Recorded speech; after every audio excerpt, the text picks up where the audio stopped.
One of the things we know from research is that a significant percent of people will check out a CEO's brand before they decide if they want to work for a company, invest in a company, or buy from a company. That wasn't always true. Years ago, the CEO could sort of be hidden and it didn't really matter. But in today's world, who the CEO is and what they stand for is part of sane and sober marketing.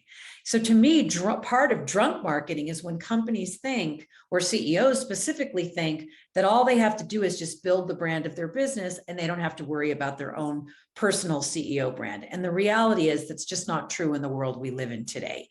So I want you to think about, are you doing drunk marketing by only focusing very narrowly on your business brand and not including the bigger CEO brand in the picture? Because really, to be sane and sober in your marketing today, you've got to have a parallel brand built between your business brand and your CEO brand.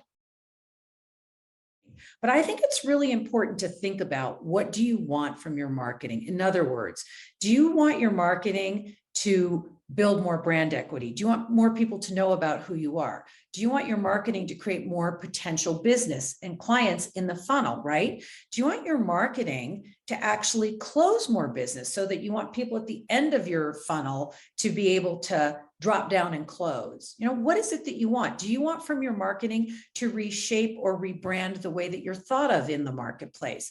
Those are all very different things. Now, you can have more than one objective, but generally I've found that sane and sober marketing, at least for a period of time, right? Marketing for that quarter, or marketing for that 6-month period, or marketing for that year, requires a really, really specific focus. That's the most sane way to market. So if you've decided for this year it's about building brand equity, that's going to change. That's going to drive what you decide to do as a tactic. And again, I think a lot of people don't really think about this. They just kind of go out and do activity, but they don't think about, what is really my goal here with this branding and with this marketing? I even find this to be true with CEO branding, as I do a lot of CEO branding. And what I find is that a lot of CEOs go, I don't know, my board just told me I need to be out there more. But they don't really think about, well, what's your end game, right? Are you trying to build thought leadership as a CEO? Are you trying to get more people to know about your company? Are you trying to get out there more and build the reputation of your business? All of that is part of what you have to consider when you consider sober marketing.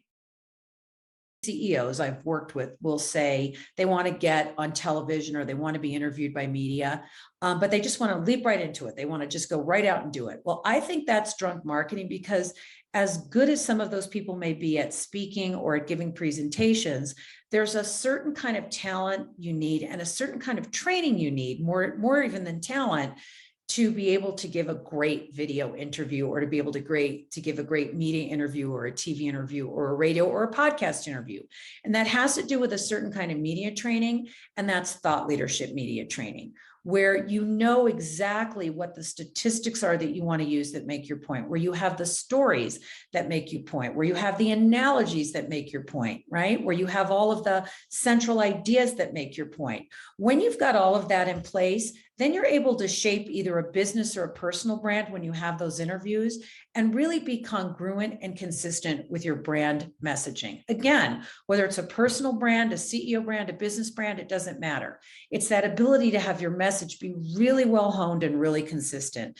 To me, that's an important part of sane and sober marketing, because otherwise you're just going out there and you're just talking about different things.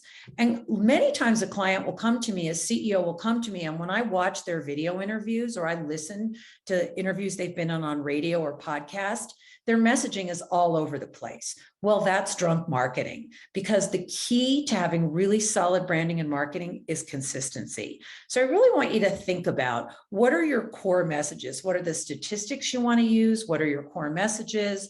What are the analogies you want to use? What are the stories you want to tell? What are your main points of view? And are you being consistent across the board in your interviews with those, and in the way you're writing those and you're talking about those? Because when you do that, you'll be a much more sane marketer.